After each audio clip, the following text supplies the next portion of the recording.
may have already voted, but I hope if you're here, maybe you haven't quite yet.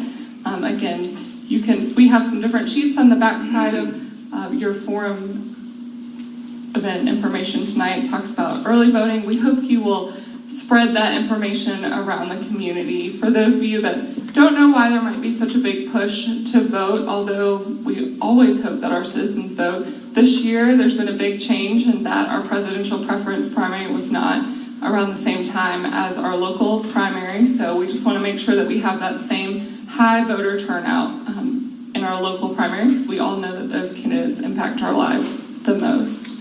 This evening, we're going to hear from candidates and currently elected officials for State House District 7 and State Senate District 51. Dawson County is also included in State House District 9. Representative Tanner does not have opposition, so he will not be participating tonight. But we encourage you to join us on May 19th at 11:30 a.m. for our monthly chamber luncheon at the Professional Development Center. Representative Tanner will be speaking to us and giving a post-session wrap-up, so you definitely won't want to miss that. And before we get started, we just want to thank Dawson County Middle School for letting us use their facility this evening.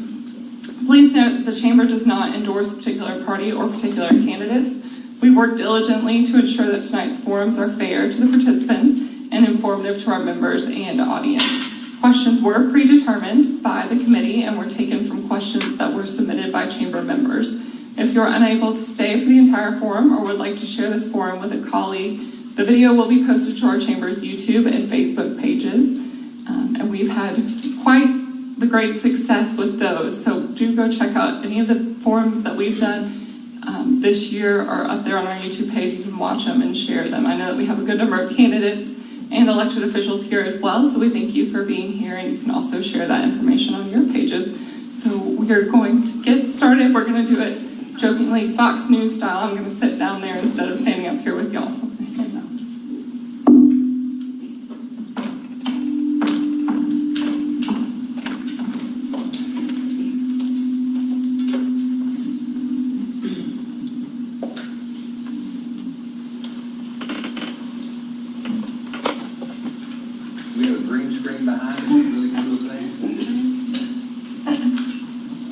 I wish we were that technical that we could do that. For this forum, each candidate will have 3 minutes to introduce themselves, 2 minutes to respond to each question, and 2 minutes for a closing statement. Candidates have not seen the questions. Our candidates are seated in alphabetical order by last name, and opening statements will be given in alphabetical order. Each following question will be answered by the next candidate. Our timekeeper is Melissa Mayton. She'll be holding up, she and Michael Moore. Michael will be holding up signs to let you know when you have 1 minute left, 30 seconds left, and when your time has run out. We're going to begin with opening statements. If Speaker Ralston will begin. 3 minutes. Thank you very much, Christy, and thanks to the Chamber for having us over here tonight, and thank all of you who have made arrangements to have prime seating and get here early, and hopefully you'll enjoy this and be informed by being here. I'm delighted to be here tonight. I have had a great honor representing part of this county, at least, in the Georgia House of Representatives since 2003. I've enjoyed the many friendships that I've made and still have here, and enjoy the opportunity of working with your local leaders, your business leaders, teachers, church leaders, and coming into the schools, speaking to the retired teacher group that I usually speak to every year. It's a great honor to get to visit over here, not just in an election year, but in each year, many times. So I just want to tell you that representing Dawson County for me is it's a real privilege. I'm here tonight because I'm humbly asking for your vote for re-election to District 7 of the Georgia House in the Republican primary coming up on May the 24th. I have a record that I think that I'm very proud of. We're not perfect, but we've managed to do some things, I think, that have moved Georgia forward over the past few years. I know that we hear a lot of people talk about people being angry and frustrated with what's going on in Washington. Well, I'm angry and frustrated with what's going on in Washington. But in state government here, we've been able to learn from some tough times and move forward in a very conservative and responsible way by balancing your budget every year, by reducing the number of state employees over the past 5 years by approximately 13,000, downsizing government, enacting tax reform and regulatory reform, which has stimulated a business climate here in Georgia that has allowed Georgia to grow 515,000 new jobs over the past 5 years. And even in this area, by cutting the unemployment rate by almost exactly 1/2 since 2011 in Gilmer and Fannin County that I represent, and by over 1/2 here in Dawson County. And I look forward to continuing some of those initiatives, focusing on job creation, economic development, the best of educational opportunities for our children, working on solutions to our rural health care problems. So I look forward to talking to you tonight, and thank you very much. Thank you. Now we'll hear from Mr. Sam Snyder. Thank you very much. My name is Sam Snyder, and I'm a former teacher at Gilmer High School for 25 of my 30 years. And I have retired from that in October, and I still get the joy of coaching. And getting to coach against Dawson County over the years has been good. Aaron Haynes and I are close friends. And we've been able to win 17 state championships during my tenure. Now, why do I mention that in a political race? You have to be able to pull people together for a common purpose. You have to accept other people's ideas and thoughts. You have to take other people's opinions. And I happen to have the joy of having 2 coaches that's worked for me that were named Southeastern United States Assistant Coach of the Year. I allowed those men to speak to me frankly, to tell me exactly how I could improve my wrestling program.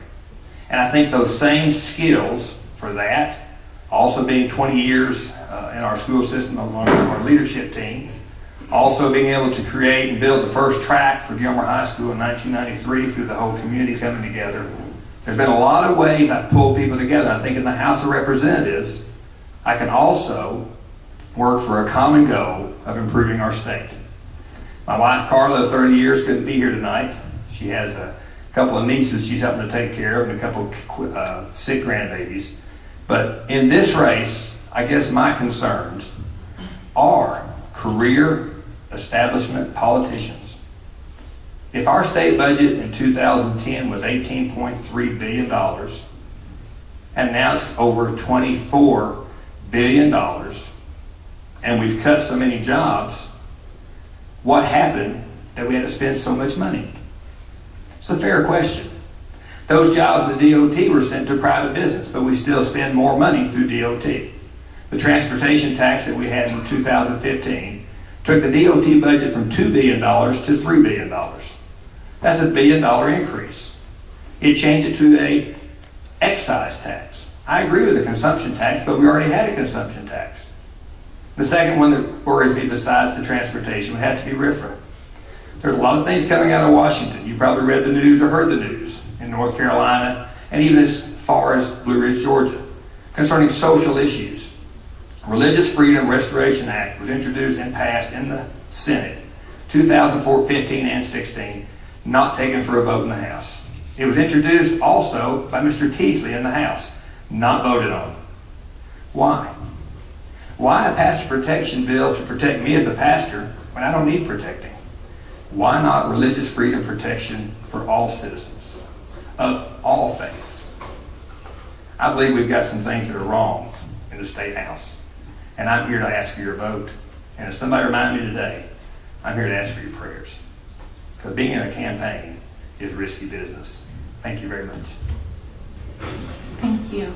Start with our first question, and Mr. Snyder will be the first to respond. Increased building of homes and the boom of the retail sector located along Highway 400 are clear indicators that Dawson County and North Georgia are growing and continuing to be a popular destination for Georgians of all ages and all stages of life. How do you believe we can improve infrastructure and the road systems that are so vital to supporting this growth in our local economy?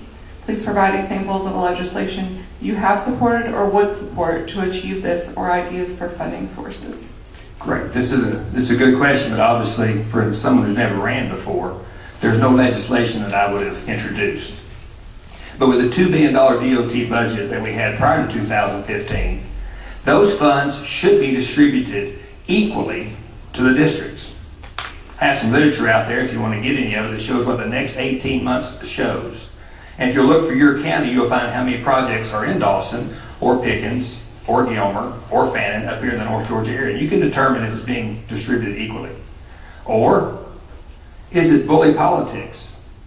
Where Josh McCoons found out that after the session, $10 million was taken out of his district for his opposition to Mr. Ralston and to Mr. Deal. And just this past week, another $100,000 was taken out of Josh McCoon's district because Josh McCoons doesn't agree with leadership sometimes. So I think it ought to be fairly given and allow the local area, your local commissioners, your local business leaders to determine how best to meet those needs. Right now, a certain list is given to the state, and then they send back what they'll cover, what they won't. Why not let the local governments determine what's the highest priorities for the tax dollars that are spent on roads and infrastructure? I think it took less than the 2 minutes needed. Thank you. Thank you. Speaker Ralston. Well, one of the things that is critical in economic development, whether it's along the 400 corridor or 515 over to the west, obviously is infrastructure. And one of the things that I've worked on very diligently is transportation infrastructure and water infrastructure, natural gas infrastructure in Gilmer County and in Fannin. Those are absolutely vital to creating a climate that we can grow business in. And that was what really was behind the transportation bill that we passed last year. We had been sitting around and had not updated our funding model in more than 40 years. We were being held hostage by the federal government in terms of them not being able to pass a highway bill. And so I and others believe that it was time that Georgia took its own future in its hands, and we did that. And so we do have infrastructure on the way now that's being road and bridge repairs and renovation and enhancement projects in all three of the counties of this House district. I'm not sure what he is talking about by bully politics, but let me just say, I'm not here tonight to defend a state senator from Columbus. I'll let him do that. I'm going to take care of the people in this House district, the young people in our schools, our seniors in nursing homes, and people whose future is here.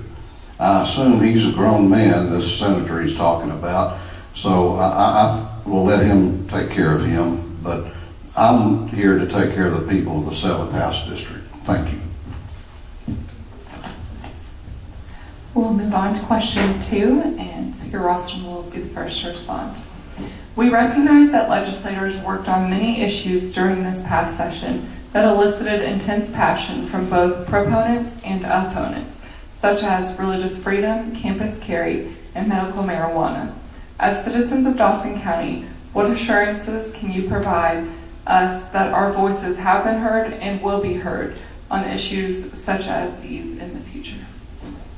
Well, thank you for that question. I was very disappointed by the governor's veto of campus carry. That bill was thoroughly vetted and debated in the committee process in the House. It was passed overwhelmingly. It went to the Senate, same process, overwhelmingly passed. We addressed every concern that was brought to us before final passage by the Senate. I don't think you ought to give up your constitutional rights when you set foot on a college campus if you're otherwise entitled to own or possess a firearm. We will be back next session with a Second Amendment bill, just as we did 2 years ago when we passed the bill that the NRA said was the strongest Second Amendment bill that any state had ever passed. So we'll be back next session with that bill, and it will be as strong, or it may be even stronger than the one we passed last year.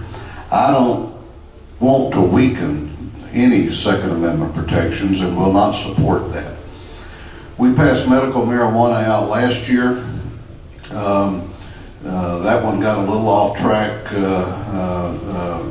this year, which I was disappointed in. I hope we can get it back on track next session. There are a lot of families in Georgia that are eagerly anticipating that. Now on the RFRA thing, we passed a bill this year that I felt like was fair and reasonable and hit the sweet spot that everybody could agree on. You know, I get accused sometimes of killing that bill for 2 years. Number one, Representative Teasley, he mentioned, didn't introduce his bill in 2014 till 2 weeks before the end of the session. That's a little late to pass a bill. And in 2015, the bill was tabled by the people who were proponents of the bill in committee. So neither I nor any one other single person stopped that bill. We passed that bill this year, and I expect that we'll have a bill next year too. Thank you. Mr. Steiner? You're good with the question. Thank you. I think the first one would be the medical marijuana bill, and my wife, being a physical therapist, deals with a lot of different patients from either older age or younger, and I also feel the pain of parents who don't have access to that oil. That's a wonderful help for those that are going through seizures, kids going through hundreds of seizures a day. That's definitely a bill we need to look at for that purpose. Now, to expand that bill for other reasons, it's open for discussion. And I would suggest that I need to listen to this community and the other two communities that I would represent concerning any further use of medical marijuana. We have a major drug problem in our country, and the oil of cannabis is not the problem. It's the abuse of illegal drugs that's the problem. So we've got to separate that and make sure we deal with it individually. As far as the campus carry, it's disappointing. I too support Second Amendment rights, and contrary to the ads going out about me on different websites and TV and Pandora, I am definitely for teenagers going hunting. I got my ability to hunt at 12 years old, and my sons have both hunted, and we've got plenty of pictures of them with squirrels and deer. And the RFRA is close to my heart. I'm not going to go through the whole lineage of things that you can read, but if you'll look up Columbus Ledger, and yes, if you'll mention Josh McCombs in your search, you'll see what really happened with RFRA. Look, the politics of Washington are not just in Washington. They're here in Georgia. And if you look where the money is, if you'll do an ethics search on where the money is, you will find why the votes go the way the votes go. We can get 161 out of 180 votes for pasture protection, but only 104 for the watered-down RFRA bill. We didn't work too hard for that RFRA, in my personal opinion. Thank you. Thank you.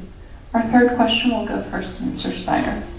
The Tax Foundation recently ranked Georgia 39th in their State Business Tax Climate Index. This index is designed to rank how well states structure their tax systems and reflects the following variables: corporate tax, individual income tax, sales tax, unemployment insurance tax, and property tax. Recognizing that there are many tax and economic ranking systems, are there specific areas within the state government that you feel could be reduced or modified in order to ease unnecessary regulations, restrictions, and financial burdens upon Georgia's businesses? Yes, there are a whole list of taxes that we could go back over the past 6 years and reconsider. But let me address this in two ways. First of all, the fair tax folks, there's several of them out there who have a good proponent for fair tax. They tell me that 5.4, if we do 5.4 fair tax, a sales tax on not just goods but also services, we would be financially neutral in the money we bring into the state. And that would then eliminate the income tax. The motivation to work would not be limited by an income tax. It would be improved.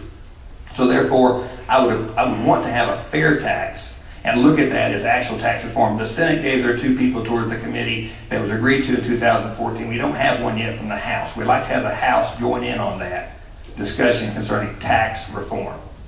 And then as far as property taxes, like anybody else, I hate paying rent on my property. But we had to find a way to continue to cut certain things.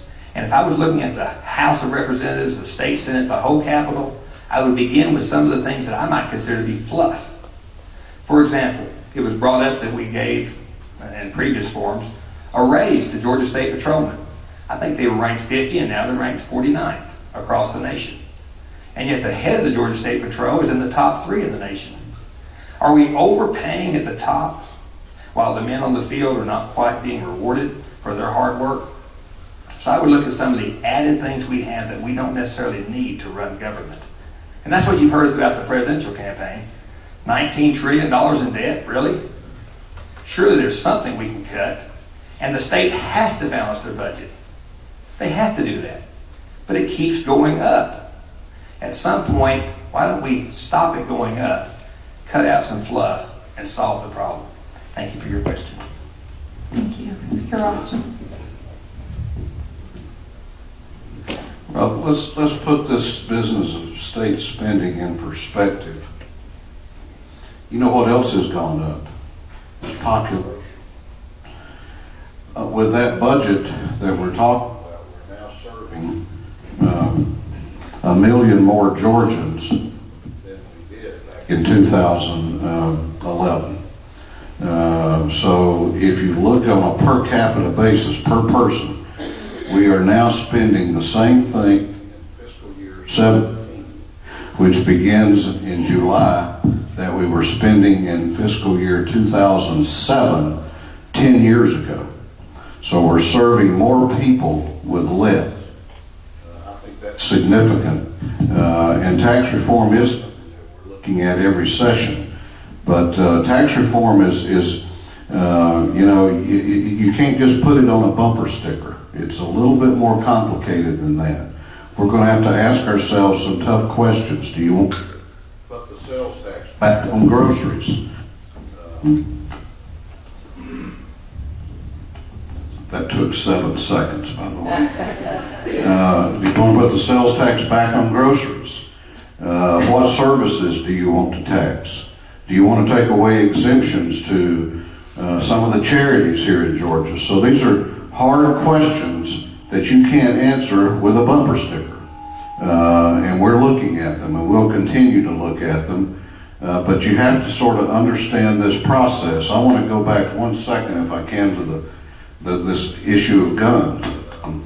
My opponent mentioned something about a website that has inaccurate information. It basically says he's supporting a specific gun bill.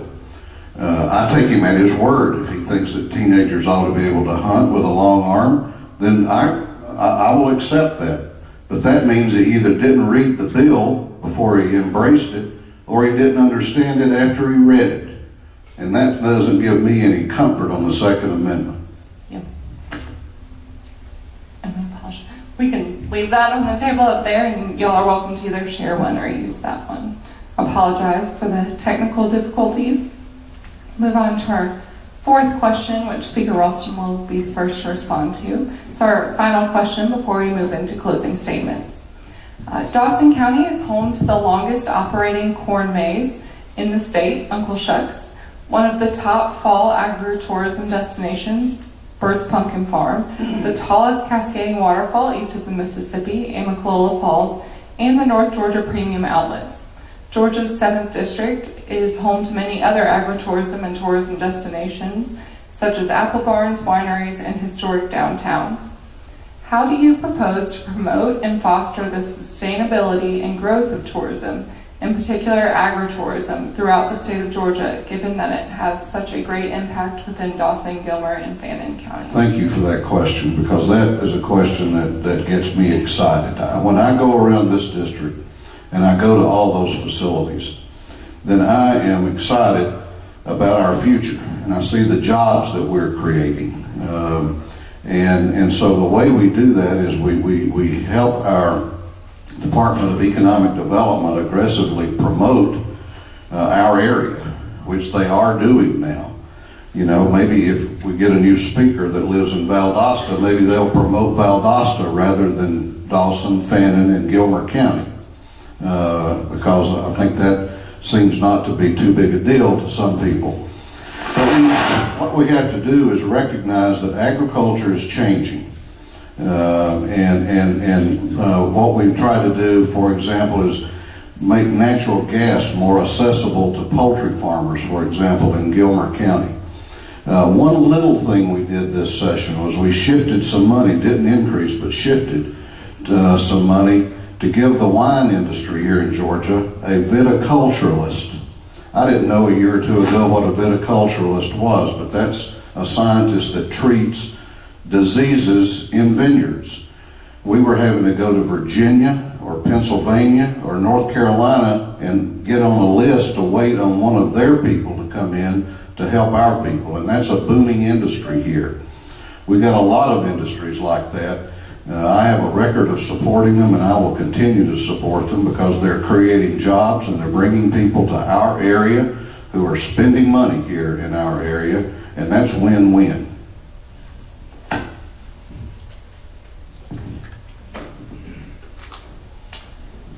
Agritourism, I love the signs that we have on each area to help point people towards those. If I'm not mistaken, that's been a state issue that's been very helpful. The biggest thing we can do for agritourism and for all business is less intrusion, less regulation. Step out of the way. The state government did not produce these jobs. The state government's job is to keep an infrastructure and to keep the government going away from controlling private business. But we would want to do everything we could to encourage further development, but the government will not produce the jobs. It's the wonderful people in a country that believes in private industry. Now, in our schools that I've been at, we have a great FFA program. And what I've been excited about is not just that these folks know how to grow plants that I go buy every year from the plant sale, but the leadership skills. At the board meeting about 2 weeks ago, they showed their Robert's Rule of Order. It was an amazing display of about 12 minutes of how they followed all the guidelines, and then the next week went on and won the state championship in Robert's Rule of Order. They understand leadership. They understand how to handle pressure in a moment. And whether any of those kids or all those kids choose a future in agriculture, they've learned a lot from the agriculture teachers at Gilmer High School. And that's the way it is in most schools. We have good ag departments. And so I truly hope that we can continue to support all that happens from Burt's Pumpkin Farm to all the apple orchards on the way from here to LJ. But I'm thankful that big business is not running that. I'm sorry, that government is not running that. I'm thankful that business owners are running that. Thank you. And then Thank you. I'll keep the mic right. Yes, we will go into our closing statements. Each candidate has 2 minutes, and we'll begin with Mr. Snyder. 2 minutes. We only had 3 minutes for the opening, and so 2 minutes to close. As you can tell, I hope you can tell, I'm not a politician. I'm not an experienced politician, and I'm thankful for that. It's time for citizens. It's time for representation by citizens. I never thought I could be attacked as much as I have, and just simple little things. I don't know every single item that will come up in the next year, but I can promise you I will give you an honest representation for your county and for the other 2 counties that are a part of this district. I can promise you that. I told my wife the other day, I said, I will not sacrifice our family or our marriage to win this election. And I will not sacrifice our family or our marriage to keep the job once I'm there. My character over the past 30 years in education should speak volumes for the type of person that I will be in the House of Representatives. In 2010, it was a good thing to remove the speaker. Mr. Ralston did a good thing taking over. He risked his political career for that. That speaker would not allow equal representation. That speaker ran that place like a dictator. And Mr. Ralston promised equal representation. I believe 6 years later, that's no longer true. You would have to research that on your own. But I have found in talking to many people at the House of Representatives and around the state that we don't have equal representation. We have a dictatorship. Just like in Washington, they're trying to control our lives. I truly believe we have to send up new people to change that system. Otherwise, our country and our state are in trouble. Thank you very much for your time, and I'm asking for your vote. Thank you. Speaker Alston? Thank you again for being here, and thank you for hearing us out. And again, I ask for your vote, either in early voting, which is going on now, or in the primary on May 24th. It is an honor to represent you, and I treat it that way every day. I'm a little confused about this dictatorship and bully politics thing, because first I'm blamed that I tell people what to do, and then I'm blamed because I don't tell them what to do and get enough votes to pass certain bills. So I'm not sure what it is. You know, I don't know what all this talk is about a tax. You know, when we take positions and make simple statements that we're for this bill, or we're for that idea, or we're against that, you know, we're held accountable for that. And if you can't take the heat, then the kitchen door is open. You know, I went through 2 years ago, when we went through this same little campaign, some attacks. I went through some attacks. One of his major contributors stood at a rally in LJ and called my dad, who had been dead for 4 years, a snake.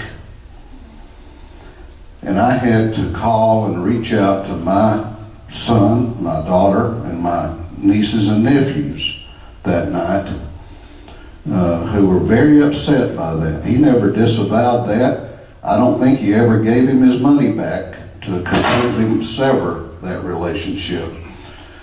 And he wants to talk about dirty politics. I want to talk about the future. If he wants to be concerned about representing somebody in Columbus, that's fine. I'm concerned about what's happening here, the future in Gilmer County, and the future in Fannin County. Those are the people I'm accountable to. God bless you, and thank you. Thank you. And will join me in thanking our candidate.